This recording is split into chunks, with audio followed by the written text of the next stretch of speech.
ꯇꯧꯅꯤꯗꯤ ꯍꯥꯏ ꯑꯗꯨꯒ ꯃꯣꯏꯒꯤ ꯄ꯭ꯔꯣꯁꯦꯁꯁꯦ ꯈꯔ ꯇꯞꯀꯗꯕ ꯑꯣꯏꯕ ꯑꯗꯨꯗꯨꯅ ꯑꯩꯈꯣꯏꯒꯤ ꯁꯥꯇ꯭ꯔꯁꯤꯡꯁꯦ ꯑꯇꯇ ꯍꯥꯏ ꯑꯣꯏꯅ ꯆꯠꯅꯕꯒꯤ ꯐꯤꯕꯝ ꯑꯃ ꯇꯧꯋꯦ ꯑꯗꯨꯒ ꯑꯩꯈꯣꯏꯗꯤ ꯁꯥꯇ꯭ꯔ 6 ꯑꯃꯗꯤ ꯔꯣꯃꯦꯅꯤꯌꯥꯔꯣꯝꯗ ꯔꯣꯃꯦꯅꯤꯌꯥꯒꯤ ꯕꯣꯔꯗꯔ ꯑꯗꯨ ꯌꯧꯅꯅꯕ ꯉꯁꯥꯏ ꯑꯩꯈꯣꯏꯒꯤ ꯕꯁꯇ 10 ꯑꯋꯥꯔ ꯖꯔꯅꯤꯒꯤ ꯆꯠꯅꯈ꯭ꯔꯦ ꯑꯗꯨꯒ ꯑꯩꯒ ꯑꯃꯨꯛ ꯑꯩꯒꯤ ꯏꯃꯥꯟꯅꯕ ꯑꯃꯒ ꯏꯕꯥꯅꯤꯁꯤꯅ ꯀꯩꯅꯣꯗ ꯄꯣꯂꯦꯟ ꯌꯧꯅꯅꯕ ꯌꯨꯀ꯭ꯔꯦꯟꯗꯒꯤ ꯄꯣꯂꯦꯟꯒꯤ ꯕꯣꯔꯗꯔ ꯌꯧꯅꯅꯕ ꯑꯩꯈꯣꯏ ꯍꯧꯖꯤꯛ ꯆꯠꯆꯔꯤ ꯁꯔ ꯑꯗꯨꯒ ꯂꯦꯝꯍꯧꯔꯤꯕꯈꯩꯗꯨꯅ ꯌꯨꯅꯤꯚꯔꯁꯤꯇꯤ ꯏꯚꯥꯀꯨꯋꯦꯠ ꯇꯧꯕꯒꯤ ꯉꯥꯏꯅꯍꯧꯔꯤ ꯁꯔ ꯏꯁꯥꯅ ꯇꯝꯕꯤꯔꯤꯕ ꯌꯨꯅꯤꯚꯔꯁꯤꯇꯤꯁꯤ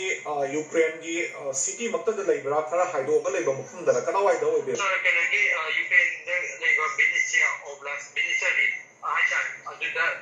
ꯂꯩꯕ ꯕꯤꯅꯤꯁꯔꯤ ꯅꯦꯁꯅꯦꯜ ꯃꯦꯗꯤꯀꯦꯜ ꯌꯨꯅꯤꯚꯔꯁꯤꯇꯤꯗ ꯀꯩꯅꯣ ꯑꯣꯏꯅ ꯁꯥꯇ꯭ꯔ ꯑꯣꯏꯅ ꯂꯩꯕꯅꯤ sir medical student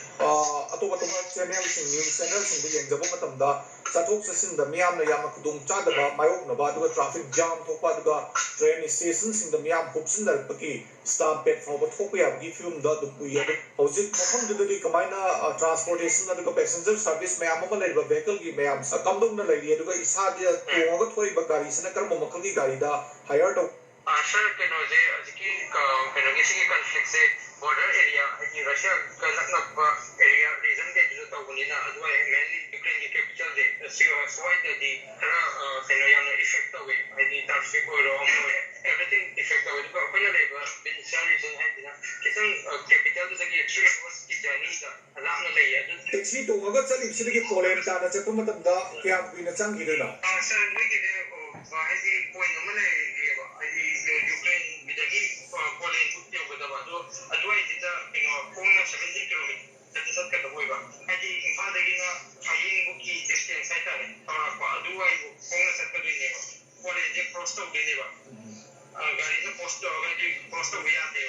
border areas home sakadaba masin legally sakadaba illegal or sakadaba basa sir adigi bisa ko di thang hai country ama gi rules and regulation dai dinga adu mu ge sa choi choi ko di thang ga ko follow to policy ki je bisna ai ko maro ni ko follow to ri je mo ni la ha ko ni musala ni juga policy the mo ki representative ka hani adu dagi mo ni pe mu rescue to bi ni basa ke ni de ato pa lang ta sang mo tam na bisa yaw ka ga de ngi verify de ko ai document jaw de ga de ko ko di kenti yaw de da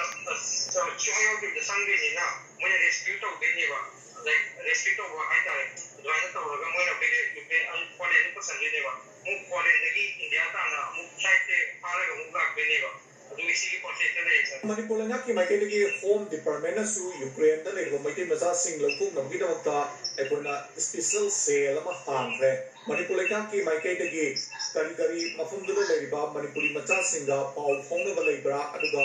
Chief Minister N Biren da hakin na pau phongna balebra kari pibum dalai swai matangste ngarang de opegi Ukraine da leba student de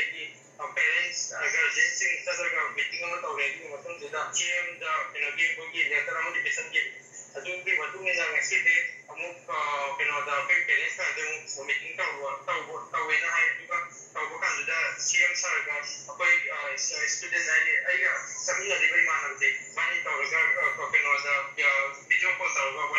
wali di sana ga sa mana hai de am encourage to be de hai di peno to gono pa peno be brave be courageous hai bi de du ka CM sana du peno da ministry kari ka related ministry da mana peno de som to gre du ka magi sai